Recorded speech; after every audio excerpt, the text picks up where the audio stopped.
नमस्कार दोस्तों, स्वागत है आपका आपके अपने YouTube channel budget tour plan में। दोस्तों आज के इस वीडियो में हम बात करने वाले हैं केदारनाथ, बद्रीनाथ, यमुनोत्री, गंगोत्री 4 धाम यात्रा की पूरी जानकारी के बारे में। दोस्तों इस वीडियो में मैं आपको बताऊंगा कि आप अच्छी तरीके से कम खर्चे में इस 4 धाम की यात्रा को कैसे पूरा कर पाएंगे। इस यात्रा को करने के लिए आपको कितना खर्चा लगेगा, कितने दिन लगेंगे, कैसे इस यात्रा को आप कर पाएंगे, क्या आपका पैकेज होना चाहिए, क्या आपका टूर होना चाहिए और कहां कहां आप घूमेंगे। यह सब कुछ डिटेल मैं आपको आज के इस वीडियो में देने वाला हूं। अगर आप भी इस साल 4 धाम यात्रा जाने की सोच रहे हैं तो यह वीडियो आपके लिए एज अ गाइड काम करेगा। तो चलिए दोस्तों शुरू करते हैं आज की इस इम्पोर्टेंट वीडियो को।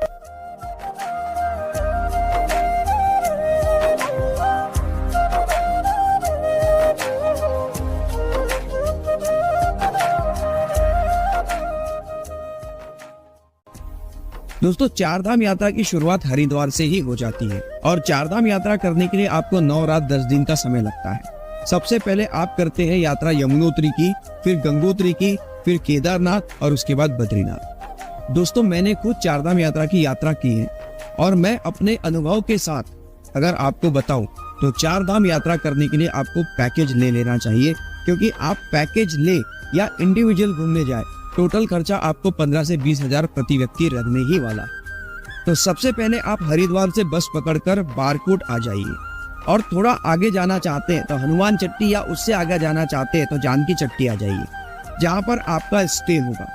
वहां पर आप रुक जाइए क्योंकि पहली रात आपको यहीं पर रुकनी पड़ी। इसके बाद अगली सुबह अर्ली मॉर्निंग उठकर आप निकल जाइए यमुनोत्री के लिए। नदी का स्रोत यमुनोत्री उत्तराखंड के उत्तरकाशी जिले में समुद्र तल से 3293 मीटर की ऊंचाई पर स्थित है। यमुनोत्री मंदिर हिमालय के ग्लेशियर और थर्मल स्प्रिंग से भरा हुआ है। हिंदू पौराणिक कथाओं के अनुसार यमुना मृत्यु के देवता यमराज की बहन है।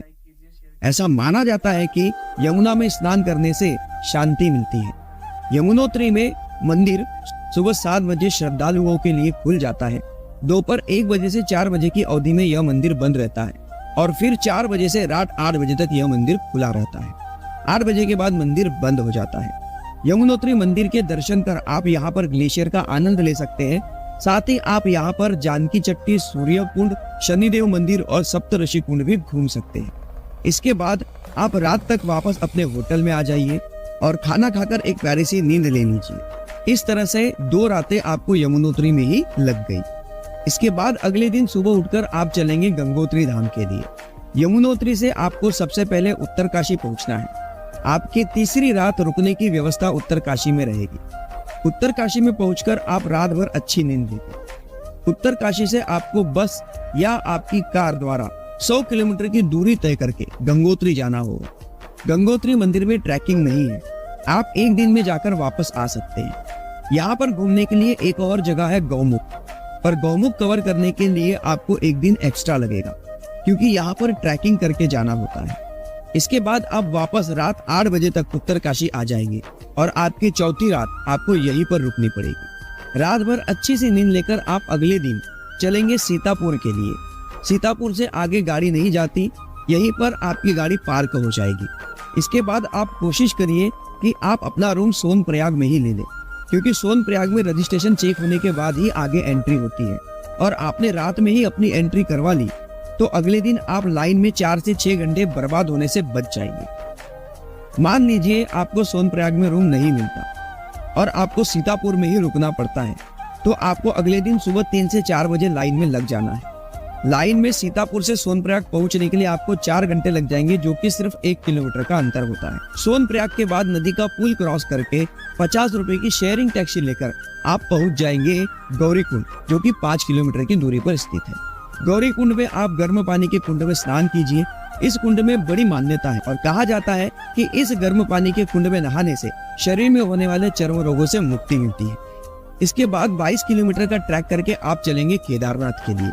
लिखने और पढ़ने के लिए तो यह 16 किलोमीटर का ट्रैक कहा जाता है, पर यह 16 नहीं 22 से 25 किलोमीटर का ट्रैक है। गौरीकुंड आप सुबह 8 बजे तक पहुंच जाएंगे और धीरे धीरे चलते हुए लगभग 25 किलोमीटर का ट्रैक पूरा करके शाम को 4 से 6 बजे तक आप केदारनाथ मंदिर परिसर पहुंच जाएंगे। इस 25 किलोमीटर की ट्रैकिंग के लिए आप चाहे तो घोड़े या खच्चर का भी इस्तेमाल कर सकते हैं, जिनका चार्जेस 4 से 6 हजार रुपए के बीच होता है। आप बार्गेनिंग करके, भाव ताव करके आप अपना रेट फिक्स कर सकते हैं। तो अब आप केदारनाथ मंदिर परिसर में पहुंच गए हैं। अगर आप पैकेज के थ्रू आए हैं तो आपके रुकने की व्यवस्था पहले से ही यहाँ पर कराई गई होगी, और अगर आप स्वयं आ रहे हैं बिना किसी पैकेज के, तो आपको रहने के लिए सबसे सस्ता है टेंट। टेंट वाले आपको मंदिर परिसर के 5 किलोमीटर पहले से ही मिल जाएगी। आपको कंफ्यूज नहीं होना है। आपको अपना टेंट केदारनाथ मंदिर से ऊपर घोड़ा पड़ाव के 1 किलोमीटर बाद लेना है, जहाँ पर केदारनाथ में हेलीकॉप्टर उतरता है। उसी के आसपास आपको बहुत सारे टेंट मिल जाएंगे। यहीं पर आपको टेंट लेना है। यहाँ से मंदिर परिसर मात्र 500 मीटर की दूरी पर है। शाम में यहाँ पर अपना टेंट लेकर फ्रेश होकर आप केदारनाथ मंदिर का रात का नजारा देखने के लिए जा सकते हैं, और अगर आपको मौका मिले तो आप दर्शन भी कर सकते हैं। भोलेनाथ के इस मंदिर को देखकर आपका मन प्रसन्न हो जाएगा और आपकी आंखें खुशी के आंसुओं से भर जाएगी, मानो जैसे यहाँ पर आना आपका सपना हो। उसके बाद वापस अपने टेंट में आकर प्यारी सी नींद ले लें। आपकी छठी रात यहीं पर केदारनाथ में ग्लेशियर में गुजरने वाली है। चिंता ना करें, टेंट के अंदर मैं खुद रहा हूँ। ओढ़ने और बिछाने के लिए जो आपको रजाई दी जाती है उसमें आपको बिल्कुल भी ठंड नहीं लगेगी। आप आराम से टेंट के अंदर निश्फिक्र होकर रह सकते हैं, और टेंट के अंदर यहाँ पर आपको लाइट की सुविधा भी दी जाती है। ध्यान रखिए, आपका टेंट अंदर से बहुत ठंडा रहेगा, पर रजाई के अंदर आपको गर्मी लगेगी, तो चिंता करने की कोई बात नहीं है। अगले दिन सुबह उठकर आप केदारनाथ मंदिर के दर्शन करने के लिए लाइन में लग जाइए। केदारनाथ मंदिर में दर्शन होने के बाद आप आ जाइए भैरव बाबा के दर्शन के लिए। भैरव बाबा के दर्शन के लिए जाते समय आपको अलवर बाबा का लंगर मिलेगा। आप यहाँ पर भरपेट भोजन कर लें और फिर भैरव बाबा के दर्शन के लिए निकल जाइए। भैरव बाबा का मंदिर केदारनाथ मंदिर परिसर से ऊंचाई पर है, और इस मंदिर पर पहुंचने के बाद केदारनाथ परिसर का यह नजारा बेहद ही खूबसूरत रहता है। और घूमने के बाद आप दोपहर में ही वापसी के लिए निकल जाइए। रात को 8 से 10 बजे तक आप वापस सीतापुर या सोनप्रयाग पहुंच जाएंगे। आपकी 7वीं रात यहीं पर बीतेंगी। इसके बाद अगले दिन सुबह उठकर आपकी यात्रा शुरू होगी बद्रीनाथ के लिए।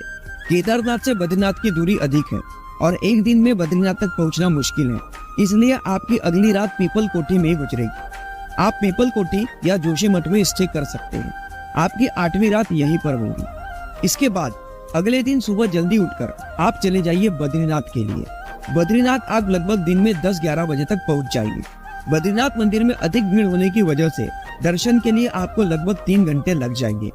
बद्रीनाथ मंदिर में कोई भी ट्रैकिंग नहीं है। बद्रीनाथ मंदिर में पहुंचकर यहाँ के गर्म पानी के कुंड में स्नान कर आप विशाल बद्री के दर्शन कर सकते हैं, और विशाल बद्री के दर्शन करने के बाद आप वापस आ जाइए पार्किंग एरिया में। पार्किंग एरिया के पास ही नेत्र आश्रम है। आप यहाँ पर आकर निशुल्क भोजन सेवा ले सकते हैं। बद्रीनाथ मंदिर के दर्शन लगभग आपके 2 बजे तक हो जाएंगे, और 2 बजे के बाद आप चलिए यहाँ से 3 किलोमीटर दूर माना गांव के लिए। माना भारत का प्रथम गांव। घूमने के लिए आपको 3 से 4 घंटे लग जाएंगे। माना गांव में आप व्यास गुफा, गणेश गुफा घूम सकते हैं, और अगर आपके पास एक दिन एक्स्ट्रा है तो आप माना गांव से होते हुए आगे 6 किलोमीटर का ट्रैक करके धरती का सबसे पावन झरना वसुधरा वाटरफॉल देखने के लिए जा सकते हैं। माना जाता है कि जो व्यक्ति सच्चा है, जिसने कभी कोई पाप ना किया हो, उसी के ऊपर इस झरने का पानी गिरता है। यदि कोई पापी इसके नीचे आ जाए तो इस झरने का पानी अपने आप बाजू में हट जाता है। तो अगर आप वसुधरा वाटरफॉल कवर नहीं करते और आप माना विलेज घूमकर ही शाम को 6-7 बजे तक वापस आ जाएंगे बद्रीनाथ, और आपकी 9वीं रात यहीं पर आपको गुजारनी पड़ेगी। और अगले दिन सुबह उठकर आप सीधे अपना सफर करेंगे वापस हरिद्वार के लिए, और यह सफर सबसे लंबा होने वाला है। सुबह 6 बजे जल्दी निकलने के बाद भी आपको हरिद्वार पहुंचने के लिए रात के 9 या 10 बज जाएंगे। वापसी में आप जाते जाते धारी देवी मंदिर के दर्शन कर सकते हैं। इस मंदिर की यह मान्यता है कि चारों धामों के मंदिर की रक्षा यही मंदिर करता है। चारों धामों की यात्रा में जाते वक्त यदि आप पैकेज या टूर से जा रहे हैं तो आपको कर्णप्रयाग, रुद्रप्रयाग, नंदप्रयाग, देवप्रयाग जैसे पंचप्रयाग और साइट सीन भी करने को मिलेगी, और इस तरह आपको पूरी यात्रा करने के लिए 9 रात और 10 दिन का समय लगेगा। वापसी में आप ऋषिकेश के धर्म स्थल के दर्शन कर सकते हैं। ऋषिकेश में आप एडवेंचर एक्टिविटीज कर सकते हैं, जैसे कि bungee jumping, river rafting. Rishikesh में आप गंगा आरती देख सकते हैं, और ऋषिकेश के बाद आप हर की पौड़ी हरिद्वार में जाकर गंगा नदी में स्नान कर डुबकी लगा सकते हैं। और हरिद्वार से शुरू हुई यह आपकी 10 दिन की यात्रा हरिद्वार में आकर आप कंप्लीट कर सकते हैं। दोस्तों, उम्मीद करता हूँ आपको यह वीडियो में दी गई जानकारी जरूर पसंद आई हो। आप जब भी चारधाम यात्रा के लिए जाते हैं तो मैं आपसे फिर से एक बार कहूंगा, आप पैकेज के थ्रू ही जाइए। मान लीजिए थोड़ा ज्यादा पैसा लगता है, पर आपको परेशानी नहीं होगी और आप आराम से अपनी यात्रा कर पाएंगे। अगर आपको यह वीडियो अच्छा लगा है तो इस वीडियो को लाइक जरूर कीजिए और चैनल में अगर हमारे पहली बार है तो चैनल को सब्सक्राइब जरूर कीजिए। और जो भी आपके दोस्त या परिवार में कोई भी व्यक्ति अगर इस यात्रा को करना चाहता है तो उस तक इस जानकारी को जरूर शेयर कीजिए। उम्मीद करता हूँ आप इस वीडियो को लाइक और चैनल को सब्सक्राइब जरूर करेंगे। मिलते हैं ऐसे ही महत्वपूर्ण जानकारी के साथ अगली वीडियो में। तब तक अपना बहुत ध्यान रखिए, हंसते रहिए, मुस्कुराते रहिए।